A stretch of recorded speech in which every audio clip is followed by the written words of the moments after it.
Hello everyone, welcome to your on YouTube channel. I am Gaurav, your educator. आज हम देखेंगे 19 जुलाई का करंट अफेयर। यदि आप लोगों ने इस चैनल को सब्सक्राइब नहीं किया है तो प्लीज़ चैनल को सब्सक्राइब करें और बेल आइकन हिट कर दें जिससे आपको नोटिफिकेशन मिलता रहे। चलिए शुरुआत करते हैं हम आज के करंट अफेयर की। पहला क्वेश्चन, हाल ही में 2016-18 के लिए जारी विशेष बुलेटिन के अनुसार एमएमआर कितना है? तो ये 113 है। एमएमआर का मतलब होता है mortality, maternal mortality rate, sorry, right. MMR का मतलब क्या होता है? मैटरनल मोर्टेलिटी रेट या रेशियो, एक ही बात है, राइट। मातृ मृत्यु दर या मातृ मृत्यु अनुपात, इसको ध्यान रखिए।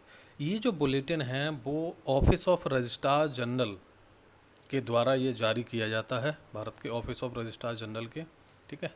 तो 2016-18 के लिए 113 एमएमआर पहुंच गया है, मैटरनल मोर्टेलिटी रेट, राइट। अभी हम समझेंगे कि 2014 से 16 में ये था 130, राइट।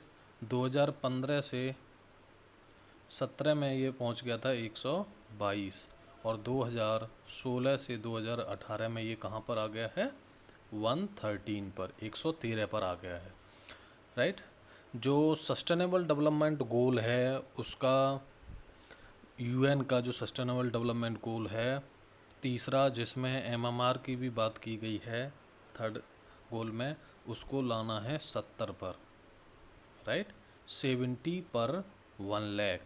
एमएमआर जो क्या होता है कि 1 लाख प्रति जीवित जन्मों पर मातृ मृत्यु की संख्या होती है, ठीक है, इसको याद रखिए। तो इतना लाना है, लगभग जस्ट अभी भी इससे काफ़ी ऊपर है, 113 है, 70 पर हमें लेकर आना है इसको। अभी हम देख लेते हैं इम्पोर्टेंट एग्जाम के पॉइंट ऑफ व्यू से कि सबसे हाईएस्ट एमएमआर वाले राज्य कौन से हैं। तो असम सबसे हाईएस्ट है, ठीक है, इसका 215 है एमएमआर, राइट। बिहार दूसरे नंबर, वो सॉरी बिहार नहीं, यूपी दूसरे नंबर पे है जिसका 197 है। उसके बाद है एमपी, एमपी का है 173, राइट। असम फर्स्ट हाईएस्ट है, सबसे ज़्यादा हाईएस्ट एमएमआर है, मैटरनल मोर्टेलिटी रेट सबसे ज़्यादा है असम में। दूसरे नंबर पे यूपी, थर्ड नंबर पे है आपका एमपी, राइट। चलिए इसमें हम देख लेते हैं कि लोएस्ट एमएमआर वाले राज्य, एमएमआर वाले राज्य कौन से हैं। तो केरल का सबसे कम है, केरल का है सबसे कम, ये 43, यानी ये हमने जो सस्टेनेबल गोल इसने प्राप्त कर लिया है, एसडीजी थर्ड, ठीक है, 70 से नीचे चला गया ना। और दूसरे नंबर पे आता है आपका महाराष्ट्र, महाराष्ट्र। थर्ड नंबर पे तमिलनाडु, तमिलनाडु, राइट। इसके बाद तेलंगाना आता है, आंध्र प्रदेश। ये 5 राज्य ऐसे हैं जिन्होंने सस्टेनेबल डेवलपमेंट गोल्स को प्राप्त कर लिया है, इस बात को ध्यान रखें। 70 से भी नीचे चले गए हैं ये, राइट, तो इन्होंने उस टारगेट को पूरा कर लिया है। ओके, चलिए सबसे ज़्यादा जो इस बार डिक्लाइन हुआ है एमएमआर में, डिक्लाइन किन राज्यों में हुआ है? तो वो हुआ है सबसे ज़्यादा राजस्थान, फिर यूपी और उसके बाद उड़ीसा में, राइट, घटते क्रम में है। सबसे ज़्यादा डिक्लाइन राजस्थान में, उसके बाद यूपी और उड़ीसा, इसको आप ध्यान रखें। चलिए, ये मैंने काफ़ी इंपॉर्टेंट चीज़ें इसके साथ बता दी हैं एग्जाम में जो आ सकती हैं, और इनको आंकड़े को आप नोट कर लीजिएगा। क्वेश्चन नंबर 2 देखते हैं, राइट। हाल ही में खादी एवं ग्रामोद्योग आयोग ने किस जगह पर चमड़े के कारीगरों के सीमांत समुदाय के लिए, जो कारीगर हैं उनके सीमांत समुदाय के लिए को प्रशिक्षित करने के लिए इस प्रकार का पहला फुटवियर केंद्र खोला है? तो ये दिल्ली में खोला गया है, राइट, दिल्ली में ये केंद्र खोला गया है। चलिए, तो खादी एवं विलेज इंडस्ट्री कमीशन, खादी और ग्राम उद्योग आयोग का मतलब क्या है? Khadi and village industry commission. तो ये कहाँ पर है? इसका जो हेड क्वार्टर है वो मुंबई में है, ध्यान रखें इसका। इसकी जो स्थापना हुई थी वो 1957 में हुई थी। एक एक्ट आया था इसके लिए 1956 का, उसके तहत इसकी स्थापना की गई थी। और MSME मिनिस्ट्री के अंतर्गत ये सूक्ष्म लघु एवं मध्यम उद्यमिता मंत्रालय के अधीन ये आता है, राइट। इसके 6 क्षेत्रीय कार्यालय हैं, इसको शॉर्ट में KVIC बोलते हैं। 6 क्षेत्रीय कार्यालय कहाँ कहाँ हैं? दिल्ली में, ठीक है, भोपाल, बेंगलोर, कोलकाता, मुंबई, गुवाहाटी, 6 क्षेत्रीय। मुंबई में हेडक्वार्टर भी है और रीजनल ऑफिस भी है इसका, राइट। तो इस बात को आप लोग ध्यान रखें। नेक्स्ट देखते हैं हम क्वेश्चन नंबर 3। क्वेश्चन जो 3 है वो क्या कहता है, हाल ही में IOC ने 2022 डकर युवा ओलंपिक खेलों को कब तक के लिए स्थगित कर दिया है? तो ये 2026 तक के लिए डकर युवा ओलंपिक खेल होने थे डकर में, इनको ये अभी स्थगित कर दिया है, राइट। तो जो डकर है वो कहाँ पर है? वो सेनेगल, अफ्रीकन कंट्री है सेनेगल, की कैपिटल है डकर, राइट। इसको याद रखें। अब आपको बताना है अफ्रीका के कौन से भाग में पड़ता है, ये मेरा क्वेश्चन है आप लोगों से, राइट। ये और एक बात यहाँ रखें कि अफ्रीका में ये आयोजित होने वाला पहला ओलंपिक था, ये इस बात को ध्यान रखिए। IOC के बारे में जान लेते हैं, इंटरनेशनल ओलंपिक कमेटी, राइट। इसकी स्थापना जो हुई थी वो 1894 में हुई थी। इसका हेडक्वार्टर लॉजेन स्विट्ज़रलैंड में है, स्विट्ज़रलैंड में। इसके अध्यक्ष अभी कौन है IOC? Thomas Bach. International Olympic committee के अध्यक्ष कौन है? Thomas Bach, right. चलिए नेक्स्ट हम देखते हैं क्वेश्चन नंबर 4। हाल ही में किसके द्वारा IL-76 विमान के लिए P-7 हैवी ड्रॉप सिस्टम विकसित किया गया है? तो ये DRDO के द्वारा विकसित किया गया है। ये IL-76 विमान के लिए P-7 हैवी ड्रॉप सिस्टम, इससे क्या होगा कि लगभग 7 टन के वजन तक के सैन्य का जो स्टोर होता है, सैन्य का सामान होता है, उसको आप जहाज से नीचे गिरा सकते हो विमान से, 7 टन तक का, राइट। तो ये DRDO के द्वारा विकसित किया गया है। DRDO की full form defence research and development organisation है। इसकी स्थापना 1959 में हुई थी। हेडक्वार्टर इसका न्यू दिल्ली में है और इसके भी वर्तमान में अध्यक्ष कौन है? G Satish Reddy. Question number 5, हाल ही में नाबार्ड द्वारा किस UT में 44 लाख की विकास परियोजनाएं शुरू की गई हैं? ठीक है, तो ये नाबार्ड के द्वारा शुरू की गई हैं अंडमान निकोबार में। UT का मतलब यूनियन टेरिटरी। अंडमान निकोबार में ये विकास परियोजनाएं शुरू की गई हैं, राइट। तो नाबार्ड की आपको फुल फॉर्म पता होनी चाहिए, national bank for agriculture and rural development. इसकी स्थापना 12 जुलाई 1982 को हुई थी। हेडक्वार्टर इसका मुंबई में। अभी नाबार्ड ने 12 जुलाई को ही अपना 39वां स्थापना दिवस मनाया था, ठीक है, 39वां स्थापना दिवस। चलिए यहाँ हम समझते हैं अंडमान निकोबार द्वीप की कैपिटल क्या है? Port Blair. पोर्ट ब्लेयर है, यहीं पोर्ट ब्लेयर पर ही क्या है आपकी सेलुलर जेल है, काला पानी की जो सज़ा होती है सेलुलर जेल, राइट। और ये पोर्ट ब्लेयर अंडमान निकोबार के कौन से द्वीप पर है? ये पोर्ट ब्लेयर आपका साउथ अंडमान में पड़ता है। किसमें? साउथ अंडमान में, राइट। चलिए यहाँ पर अंडमान निकोबार में एकमात्र एक्टिव वॉल्केनो है, वो है बैरन, एकमात्र, जो कि कहाँ है? मिडिल अंडमान में पड़ता है, मध्य अंडमान में, राइट। और एक और ज्वालामुखी, सुषुप्त ज्वालामुखी या डेड है, नारकोंडम, जो कि कहाँ पर? उत्तरी अंडमान में पड़ता है। अंडमान निकोबार की हाईएस्ट पीक है saddle peak. It is the highest peak of Andaman Nicobar which is located in north Andaman में पड़ती है, उत्तरी अंडमान में। सेकंड हाईएस्ट पीक है इसकी माउंट थूलियर, जो कि ग्रेट निकोबार में है, राइट। ग्रेट निकोबार में ही क्या है? भारत का सबसे दक्षिणी बिंदु इंदिरा पॉइंट, ठीक है, इंदिरा पॉइंट, जो कि डूब चुका है 2004 में जो सुनामी आई थी उसमें, राइट। अब यहाँ अंडमान निकोबार के कुछ हम इम्पोर्टेंट वो देख लेते हैं। यहाँ पर कौन सा नेशनल पार्क है, पूछे जाते हैं एग्जाम में। तो कैंपबेल बे, कौन सा? कैंपबेल बे नेशनल पार्क है। गलाथिया बे नेशनल पार्क है यहाँ पर। Mahatma Gandhi Marine National Park है। Middle Button Island National Park है। North Button Island National Park है। South Button Island National Park है। Rani Jhansi Marine National Park, ध्यान रखिए महात्मा गांधी और रानी झांसी कई बार पूछा गया है ये, तो कहाँ अंडमान निकोबार में है ये। और माउंट हैरियट नेशनल पार्क भी है। चलिए नेक्स्ट क्वेश्चन नंबर देखते हैं 6। हाल ही में किस राज्य की पुलिस द्वारा साइब हर अभियान शुरू किया गया है? तो ये तेलंगाना की पुलिस के द्वारा कौन सा साइब हर अभियान शुरू किया गया है। तो ये क्या है, ये जो अभियान है वो कितना 1 महीने के लिए चलाया जाएगा। इसमें क्या है कि जो राज्य में बच्चे और महिलाओं के खिलाफ जो साइबर अपराध होते हैं उससे निपटने के लिए ये शुरू किया गया है। राइट, ये वर्चुअल अभियान है, मतलब ऑनलाइन चलेगा ये। राइट, तो तेलंगाना के बारे में आप जानते ही हैं, इसकी जो स्थापना हुई थी वो 2 जून 2014 को हुई थी। कैपिटल इसकी क्या है, हैदराबाद है। इसके जो सीएम हैं वो चंद्रशेखर राव हैं और गवर्नर यहाँ के तमिलिसाई सुंदर राजन है। तेलंगाना में विधानसभा की सीटें 119 हैं, विधान परिषद की 43 हैं, बाई कैमरल है। राइट, और लोकसभा की 17 सीटें हैं और राज्यसभा की कितनी है, 7 सीटें हैं। राइट, यहाँ की जो ऑफिशियल लैंग्वेज है वो तेलुगु और उर्दू है। राइट, यहाँ के हम देख लेते हैं। कासु ब्रह्मानंद रेड्डी नेशनल पार्क है, महावीर हरिण वनस्थली नेशनल पार्क है, मुरुगवानी नेशनल पार्क है, कावल वाइल्ड लाइफ सेंचुरी है, मंजरा वाइल्ड लाइफ सेंचुरी है, नागार्जुन श्रीशैलम टाइगर रिजर्व है। Right, Nagarjuna Srisailam Pranahita wild life sanctuary है, इसको ध्यान रखें। चलिए नेक्स्ट हम देखते हैं क्वेश्चन नंबर 7। हाल ही में किस राज्य ने सरकारी नौकरियों में प्लाज्मा दाताओं को वरीयता देने का निर्णय लिया है?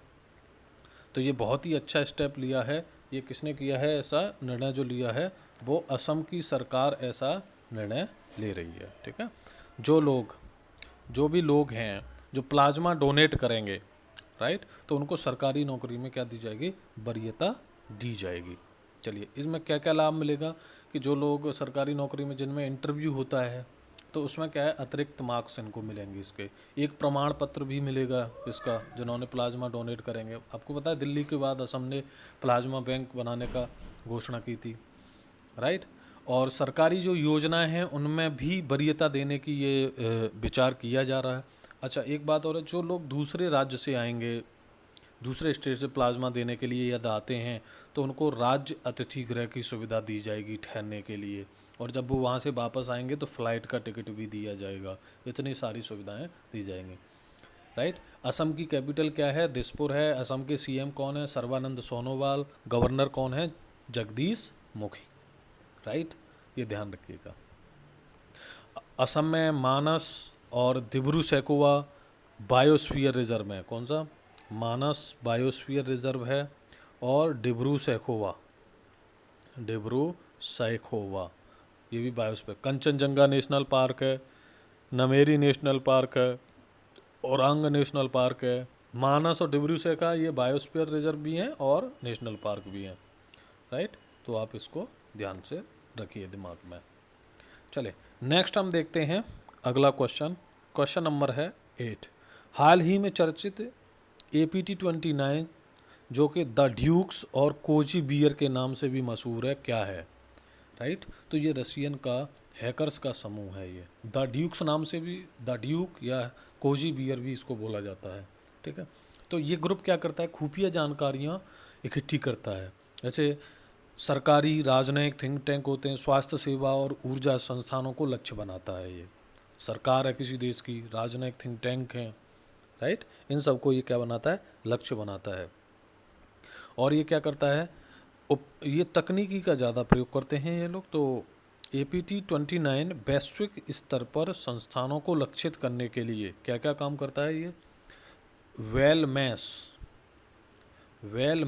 और वेल मेल जैसे मेलवेयर भी ये क्या करता है, वायरस है एक तरह से, जैसे मेलवेयर का उपयोग करता है। हाल ही में इन पर आरोप लगाया कि शायद इन्होंने वैक्सीन के जो डेटा हैं चुराने का काम किया है। राइट, इसलिए ये चर्चा में रहा है। नेक्स्ट देखते हैं क्वेश्चन नंबर 9। हाल ही में चर्चित बंदरगाह चट्टोग्राम किस देश में स्थित है? तो ये है बांग्लादेश में। चट्टोग्राम जो बंदरगाह है वो बांग्लादेश में है। राइट, ये चर्चा में इसलिए रहा है क्योंकि हमारा जो कोलकाता बंदरगाह है से लेकर से चट्टोग्राम होते हुए अगरतला के लिए अगरतला के लिए पहला परीक्षण मालवाहक जहाज रवाना किया गया है। मालवाहक जहाज, इसलिए ये चर्चा में रहा है। बांग्लादेश की कैपिटल ढाका, करेंसी टका, यहाँ की पीएम शेख हसीना है और यहाँ के राष्ट्रपति हैं अब्दुल हामिद। नेक्स्ट हम देखते हैं क्वेश्चन नंबर 10। हाल ही में चर्चित चंबल नदी अभ्यारण्य किन राज्यों में विस्तृत है? चंबल नदी अभ्यारण्य 3 राज्यों में विस्तृत है, एमपी, यूपी और राजस्थान में। ये चर्चा में इसलिए रहा है क्योंकि यह मध्य प्रदेश का जो वन विभाग है उसने अभी डॉल्फिन के नवीनतम आंकड़े जारी किए हैं, डॉल्फिन की जनगणना के। तो बताया कि जो चंबल नदी अभ्यारण्य है इसमें डॉल्फिन्स की संख्या मात्र 68 रह गई है। 2016 में ये संख्या थी 78, राइट। लगभग पिछले वर्ष से काफ़ी कमी आई है, 78 थी, राइट। लगभग 13% की कमी आई है, 13% की पिछले वर्ष से कमी आई है, राइट। तो इसलिए ये चर्चा में रहा है। डॉल्फिन जो क्या है, हमारा राष्ट्रीय जलीय जीव है। ये 2009 में इसको राष्ट्रीय जलीय जीव घोषित किया गया था, इसको ध्यान रखिए। इसका जो वैज्ञानिक नाम है वो भी पता होना चाहिए, प्लेटेनिस्टा गैंगेटिका। क्या? प्लेटेनिस्टा गैंगजेटिका या गैंगेटिका, राइट। इसको IUCN द्वारा एंडेंजर्ड कैटेगरी में डाला गया है। IUCN, international union for conservation of nature, ठीक है, जो कि लिस्ट, रेड लिस्ट जारी करता है, उसमें इसने एंडेंजर्ड कैटेगरी में, ठीक है, डाला गया है। संकट ग्रस्त कैटेगरी में इसको डाला गया है, राइट। अच्छा, ये जो है, और ये इसको आप देखें, वाइल्ड लाइफ प्रोटेक्शन एक्ट 1972 के शेड्यूल 1 में 6 प्रकार की शेड्यूल हैं, उसके शेड्यूल 1 में इसको प्रोटेक्शन प्राप्त है, सबसे ज़्यादा प्रोटेक्शन प्राप्त है। भारत में पूरे आप बात करेंगे तो लगभग 7 राज्यों में डॉल्फिन पाया जाता है। कितने में? 7 राज्यों में, असम, MP, यूपी, राजस्थान, बिहार, झारखंड और ध्यान रखिए अब वेस्ट बंगाल, राइट। 7 राज्यों में। चलिए नेक्स्ट हम देखते हैं क्वेश्चन नंबर 11। मैं आप देख रहे क्वेश्चन के साथ मैं काफ़ी सारा कुछ डिस्कस करता हूँ, मैं उसको डिटेल में भी बताता हूँ, जिससे कि आपको क्या करंट अफेयर याद रहेगा, चीज़ें याद रहती हैं, राइट। किस पर्वत को यूरोप की छत कहा जाता है? तो माउंट ब्लॉन्क पर्वत जो है इसको यूरोप की छत कहा जाता है, राइट। ये यूरोप का दूसरा सबसे ऊंचा पर्वत है। पहला सबसे ऊंचा पर्वत कौन सा है?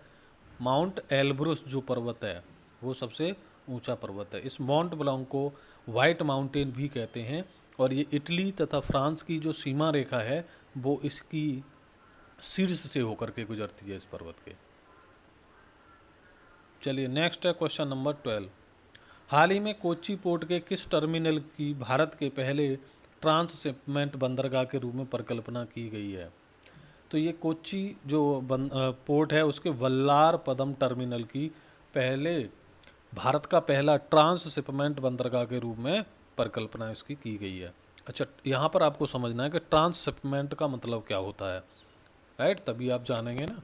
तो ट्रांसशिपमेंट ऐसा टर्मिनल होता है जहाँ पर क्या है कि जो कंटेनर होते हैं सामान को ले उनको क्या है, उनका संभाला जाता है, अस्थायी रूप से संग्रहित करते हैं और फिर वो कंटेनर आगे किसी दूसरी जगह पर भेजे जाते हैं, राइट, अन्य स्थानों पर जहाज़ों के द्वारा भेजे जाते। तो ऐसे टर्मिनल को क्या बोला जाता है? Transshipment terminal. नेक्स्ट देखते हैं क्वेश्चन नंबर 13। क्वेश्चन नंबर 13 क्या है? मेलाघाट टाइगर रिजर्व किस राज्य में स्थित है? तो जो मेलाघाट टाइगर रिजर्व है वो महाराष्ट्र में स्थित है। मेलाघाट महाराष्ट्र के अमरावती डिस्ट्रिक्ट में है ये, राइट, अमरावती डिस्ट्रिक्ट में। 1974 में इसको टाइगर रिजर्व घोषित किया गया था और ये महाराष्ट्र का पहला टाइगर बाघ अभ्यारण्य था, ठीक है। चलिए अब यहाँ पर मैं आपसे पूछना चाहूँगा कि बताइए कि भारत में अभी वर्तमान में कितने टाइगर रिजर्व हैं? टाइगर रिजर्व, चलिए मुझे कमेंट बॉक्स में बताइएगा।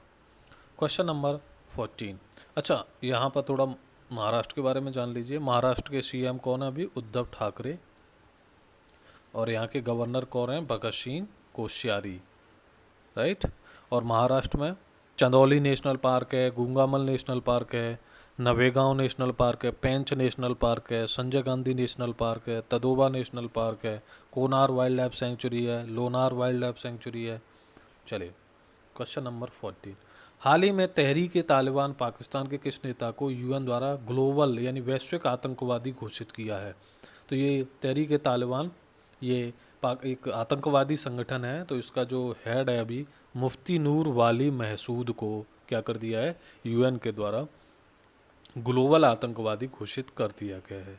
चलिए क्वेश्चन नंबर 15, हाल ही में किस राज्य द्वारा ऑपरेशन मुस्कान कोविड-19 चलाया गया है? तो ये आंध्र प्रदेश में, आंध्र प्रदेश में सॉरी ऑपरेशन मुस्कान चलाया गया है, राइट।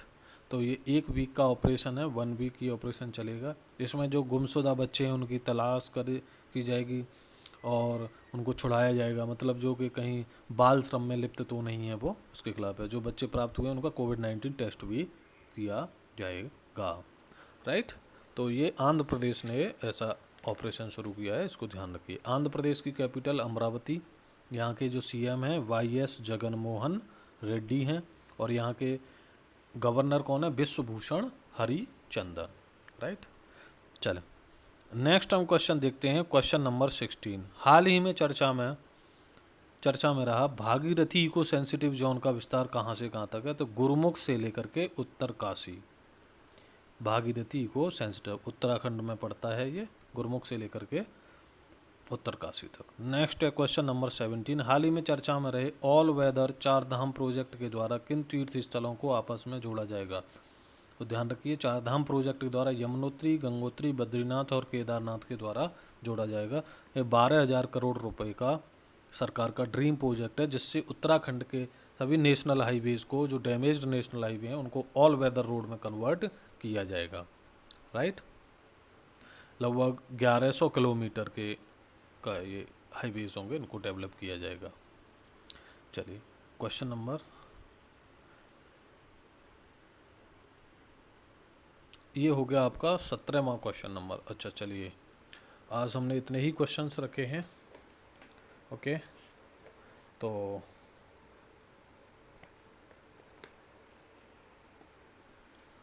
फिर इसको यहीं पर हम फिनिश करते हैं, राइट। इतने ही क्वेश्चन, मुझे लगा ज़्यादा क्वेश्चंस होंगे। चलिए तो हमने ये 17 क्वेश्चंस हैं देख लिए हैं, बहुत ही इंपॉर्टेंट क्वेश्चंस हैं, राइट। यदि आपको वीडियो अच्छा लगा है तो वीडियो को प्लीज़ लाइक कीजिएगा, चैनल को सब्सक्राइब करें, राइट। और इस वीडियो को ज़्यादा से ज़्यादा लोगों के बीच में शेयर भी करें। वीडियो देखने के लिए बहुत बहुत धन्यवाद।